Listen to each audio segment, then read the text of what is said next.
I discovered that my boyfriend was secretly running an Instagram profile where he portrayed me as his pitiful, jobless ex who refused to leave his place. Not his girlfriend, not his partner, just an ex. A freeloading roommate he felt sorry for. The most shocking part: 6 months ago, he persuaded me to delete all my social media accounts, claiming his company had a new security policy that frowned upon employees' partners posting online. He said it could jeopardize his job if I kept my profiles active. I trusted him. I deleted my Instagram, Twitter, everything, thinking I was supporting his career. There was no company policy. It was just Kevin, a gym-obsessed, mid-level sales guy who thought he was irresistible, maintaining a hidden online persona while I sat at home, completely cut off from social media. My friend Sarah stumbled across it by pure chance. She was browsing Instagram last week when a suggested account popped up. You know how the algorithm suggests people based on mutual connections. She clicked, and there was Kevin. Kevin, posing in gym selfies, flexing in mirrors, posting stories about being single and ready to date. Sarah sent me screenshots, and at first I thought it was a joke. A fake account, maybe someone stealing his photos. But no. It was real, confirmed by mutual friends. The same gym he hits at 5 a.m. every morning, which I used to think was about fitness, but now realize was probably for snapping shirtless mirror shots. The account had been active for at least 6 months, filled with carefully curated posts about his solo journey and embracing the single life. And then it got worse. Those vacation photos from our Miami trip in March, the ones from our beach getaway for his birthday, every single photo on his Instagram from that trip had me edited out. Not just untagged, cropped. Gone. There's one photo where you can still see my hand on his arm in the corner because he couldn't crop it perfectly. The caption, "Chasing solo beach vibes, nothing beats traveling alone." I was right there. We shared a hotel room. I paid for half the trip, yet he's posting about traveling alone. Sarah sent me probably 30 screenshots, and I pored over everyone trying to wrap my head around it. The comments were even more infuriating. Women flirting, asking where he lived, suggesting meetups. And he was engaging. Not just liking their comments, but replying with flirty messages. One woman asked if he had a girlfriend, and his response is seared into my memory. Nah, just dealing with a roommate situation. She's a nobody, just some unemployed freeloader I'm stuck with. Probably gonna boot her out soon lol. Unemployed freeloader. For context, I'm not unemployed. I work part-time at a bookstore while finishing my degree. I'm 26, back in school after a few years off. The bookstore job pays minimum wage, sure, but it fits my class schedule, and I'm 3 months from graduating. Kevin knew this. He acted supportive, saying he was proud of me for going back to school. Apparently, he was just biding his time until he could replace me. In another comment thread, a woman asked about a female voice in one of his Instagram stories, because apparently I'm audible in the background of some videos. His reply, "Oh, that's just my pathetic ex who won't leave. Total leech. I'm working on getting her out." Pathetic ex who won't leave. We live together, in an apartment I found, by the way. I was living there first, and he moved in 8 months ago when his lease ended because it was practical. We were serious about each other. The lease is in my name. He pays half the rent, but it's my apartment legally. Yet in his fantasy world, I'm the ex who won't leave his place. Sarah kept sending screenshots, and each one felt like another piece of our relationship crumbling. Posts about being finally free, living his best single life, and done with toxic relationships. And the gym photos, endless gym photos, shirtless bathroom selfies with captions about focusing on self-growth and cutting out dead weight. The comments were always the same. Women gushing about how attractive he was, asking to work out together, suggesting drinks. He replied to nearly all of them, even making plans to meet at least 3 women, based on the DM's Sarah screenshot. One of those women was connected to Sarah's coworker, who shared the messages when she realized they were about the same Kevin. In those chats, he was inviting women to his place after his roommate left for her morning job. My morning shifts at the bookstore. He was scheduling hookups around my work hours. I was reading all this while sitting on our couch, his couch, according to him, in our apartment trying to process it. How do you even begin to handle something like this? Your boyfriend isn't just cheating. He's constructed an entirely different reality where you're not his partner but a burden he's trying to ditch. I didn't confront him right away. I know some would say I should have, but I was in shock. I sat there, screenshots on my phone, watching him come home from work that evening like nothing was wrong. Asking what we should order for dinner, griping about his boss, acting normal while he was telling the internet I was a deadbeat ex. That night, I couldn't sleep. I kept scrolling through the screenshots, rereading the comments, trying to comprehend how someone could be so deceitful. He was in bed next to me, scrolling on his phone, probably on that secret Instagram, while I pretended to be asleep. The next morning, he left for his 5 a.m. gym session as usual. I heard him in the bathroom, snapping photos. The sounds hit differently when you know what to listen for. He left and I lay there, replaying every morning he'd done this routine for 6 months. Gym, thirst traps, posting for other women, then coming home to me like nothing happened. I went to work that day and couldn't focus. My coworker Lisa noticed I was distracted, asking if I was okay because I kept spacing out while helping customers. I didn't tell her. How do you explain your boyfriend has a secret Instagram where he pretends you don't exist? After my shift, I sat in my car in the bookstore parking lot, going through everything again. I saved every screenshot, checked the timeline of when he'd asked me to delete my social media against when his account became active, and analyzed every post, comment, and message. That's when I decided I wouldn't just confront him, I'd be strategic. Kevin thought he was so clever running this scheme for 6 months, assuming I was too naive or dependent to do anything if I found out. What can you do? You need me to pay rent? Vibe oozed from every post. The way he painted me as a charity case he was stuck with, the way he presented himself as a successful bachelor too good for commitment. He thought he held all the cards. So I planned. Some might think I went overboard with what I did, but after reading that I was a pathetic ex and a jobless leech in my own apartment, I stopped caring about going too far. For 3 days, I acted normal. Cooked dinner with him, watched TV, listened to him ramble about work, all while thinking about those Instagram posts and plotting my next move. Update okay? A lot of you have been asking what happened when I confronted Kevin, and it gets absolutely wild. First, to address some comments. Yes, I know he's legally a tenant and I can't just kick him out same day, even though the lease is in my name. I'm not clueless. But this wasn't a standard breakup. This was a guy who'd been humiliating me online for 6 months while using my apartment as his personal hookup hub. So on the 3rd day, I waited until he got home from work around 6 p.m. He walked in, casual as ever, tossed his gym bag by the door. That bag I now knew was packed with clothes for his Instagram shoots, and asked what I wanted for dinner. I was on the couch with my laptop open. I'd spent the afternoon creating a PowerPoint presentation. Yes, a PowerPoint. It had every Instagram post, comment, and DM Sarah had sent, organized by date with timestamps. I told him we needed to talk and he should sit down.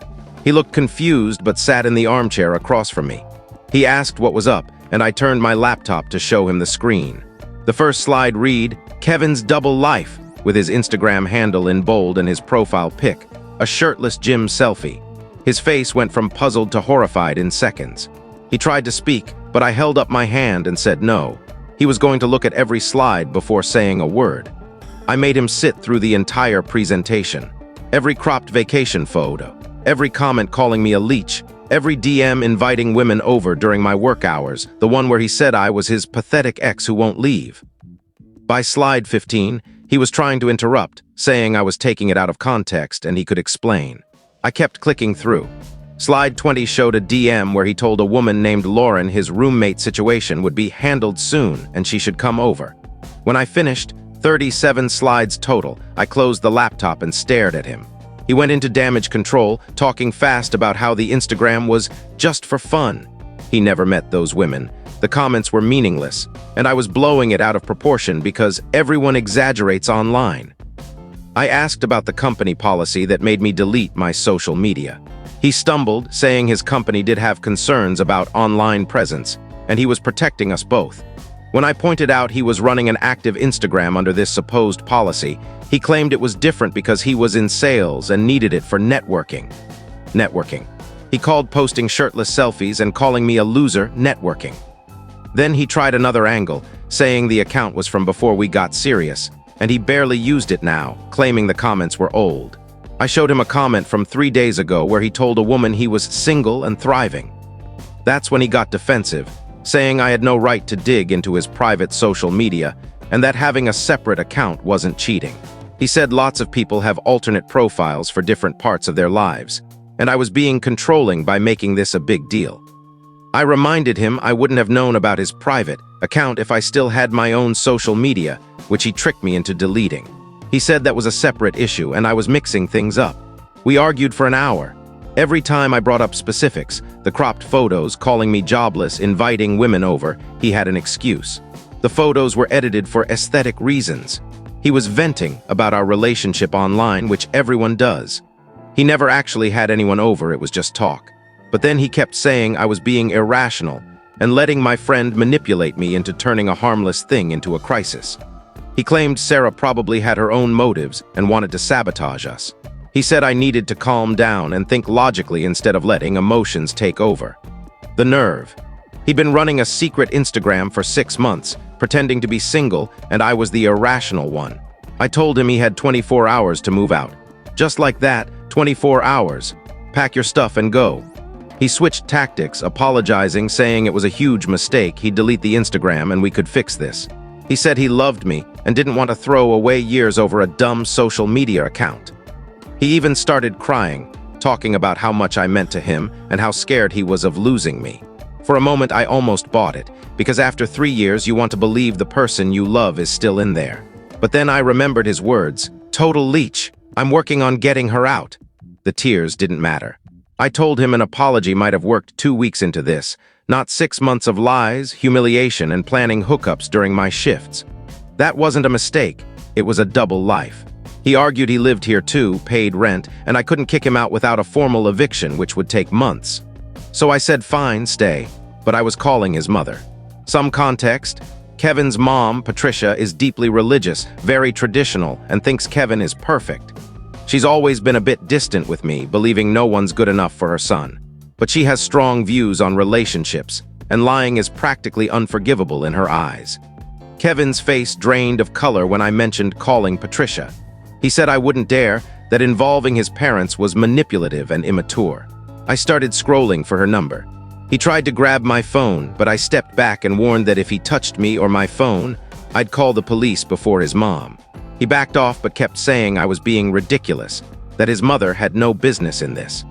I said I was making sure everyone in his life knew who he really was, since he'd worked so hard to show everyone online who I supposedly was. I called Patricia on speakerphone. She answered warmly, asking how I was, and I said I was awful because I needed to tell her something about Kevin, and she should sit down. Kevin whispered frantically for me to hang up, saying I was making a huge mistake. I ignored him and told Patricia everything. The secret Instagram, the posts calling me a leech, the fake company policy, the women he was messaging, the invitations during my work hours. There was a long silence, then she asked to speak to Kevin. He took the phone off speaker and went into the bedroom. I could hear him through the door, claiming I was exaggerating, it was a misunderstanding, and I was delusional. Patricia's voice was loud enough to hear her demanding explanations for the screenshots, the comments, the lies about the company policy. They talked for 20 minutes. When Kevin came out, he looked defeated. He handed me the phone, and Patricia asked if I had somewhere else to stay that night because she was coming over tomorrow morning, and Kevin needed to be packed and ready to leave with her. I said I wasn't going anywhere. This was my apartment. She paused and said she'd be there at 10 a.m. and Kevin better be ready to explain himself to his father too. After I hung up, Kevin stared at me and said I'd ruined his relationship with his parents over a social media fight. He called me vindictive and cruel. I said he could sleep on the street, but tomorrow he was leaving with his mother. He tried to argue, but I locked myself in the bedroom. I barely slept, hearing him move around the living room, expecting him to knock and argue more, but he didn't. The next morning, I woke at 8 a.m. and found him angrily stuffing clothes into duffel bags. He wouldn't look at me, just packed in silence while I made coffee. At 9:30, his phone started ringing. He ignored it, but it kept ringing. Finally, he answered, saying, "Mom, I'm almost done, you don't need to come up." But Patricia wasn't backing down. 10 minutes later, there was a knock. I opened the door and Patricia walked in, dressed in a sharp navy blazer, looking ready to wage war. She nodded at me, then turned to Kevin and asked if he was packed. And then things got crazier because Kevin's dad, Michael, was standing in the hallway behind her. Final update: I'm writing this from Sarah's place because I needed a break from my apartment after everything. The past few days have been unreal, so where I left off.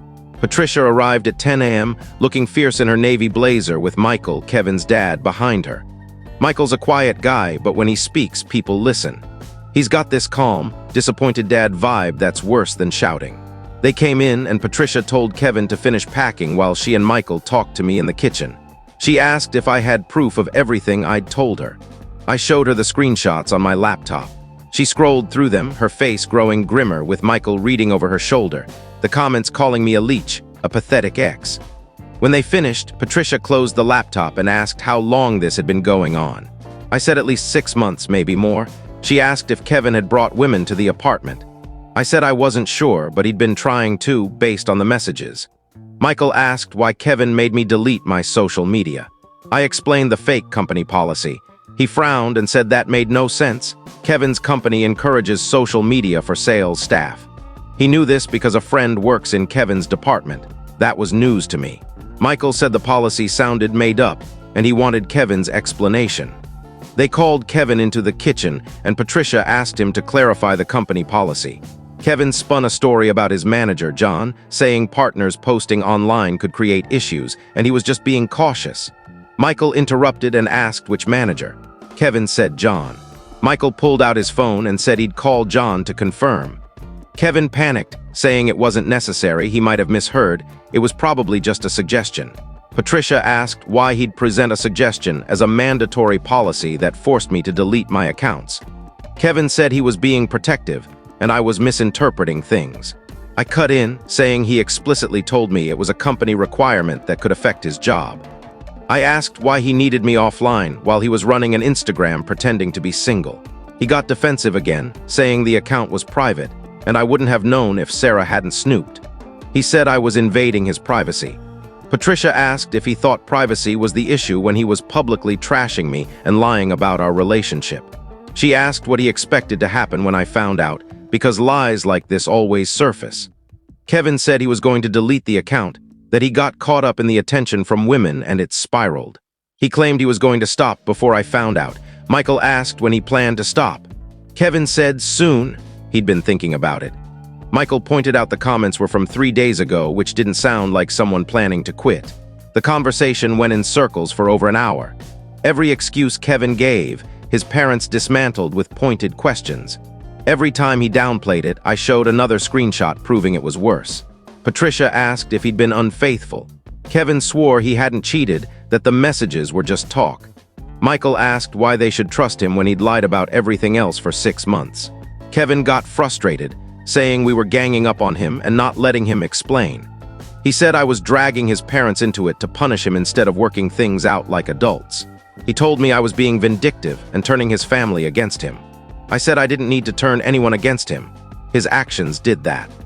I said I called his mom because he claimed he could refuse to leave my apartment, and I wanted his family to know who he really was before he spun a sob story about his crazy ex. Patricia asked what he meant about refusing to leave. Kevin said I was trying to kick him out illegally without notice.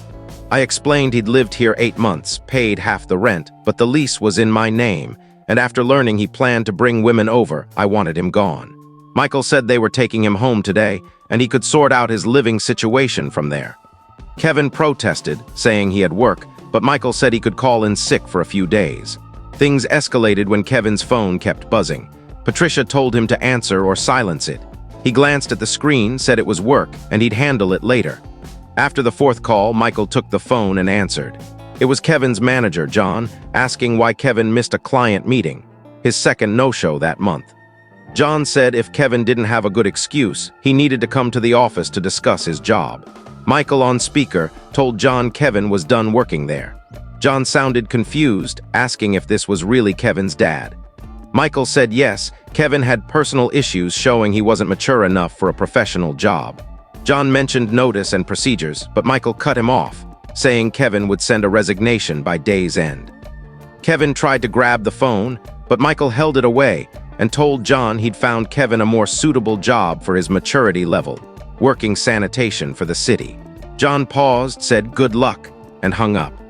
Kevin exploded, yelling that Michael had no right to quit his job, that he was an adult who made his own choices, that this was insane.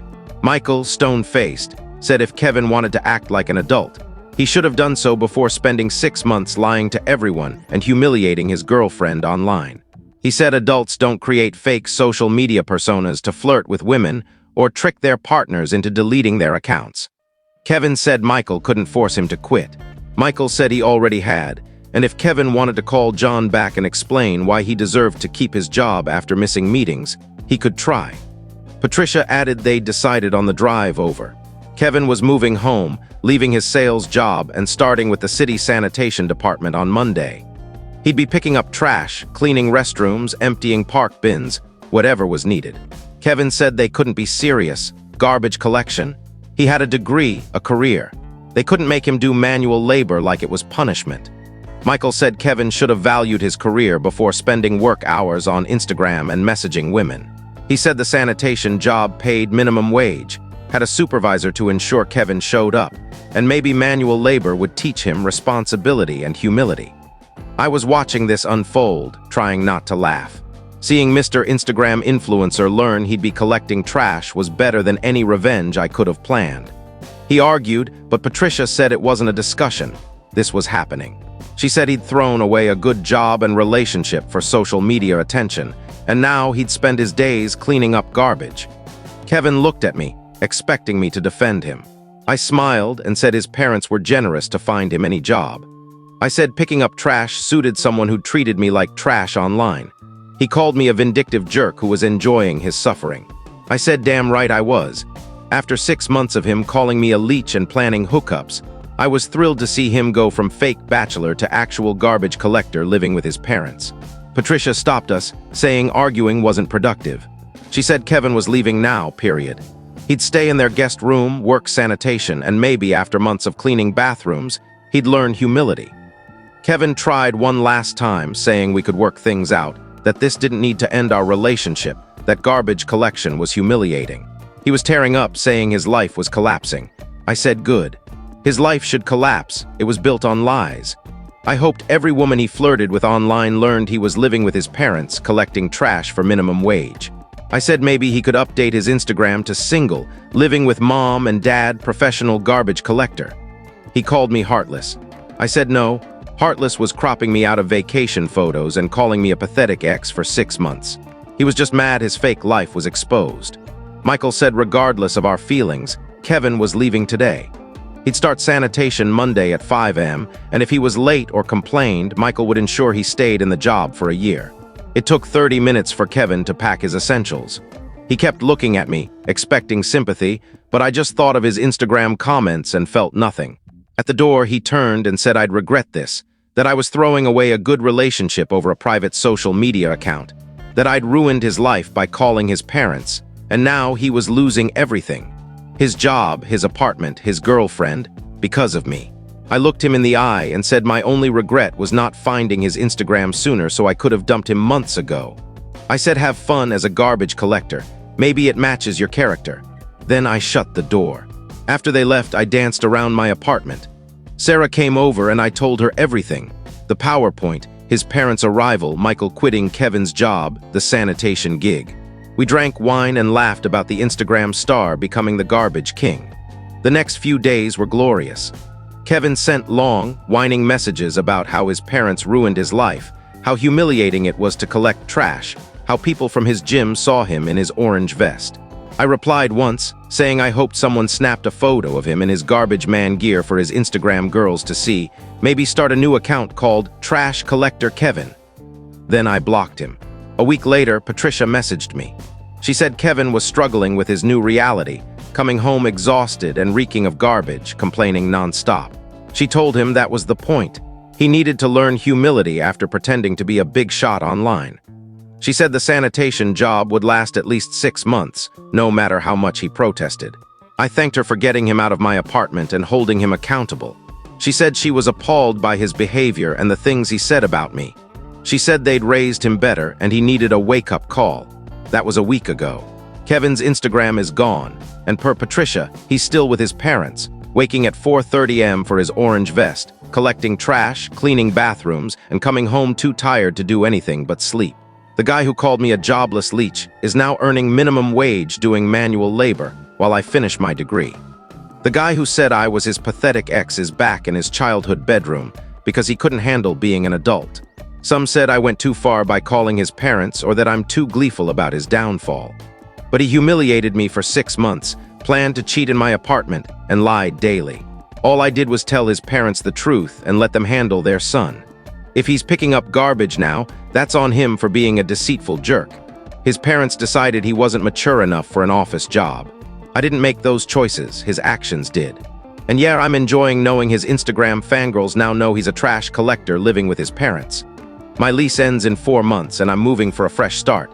Just me, my degree, 3 months to go, my bookstore job, and zero patience for lying garbage men.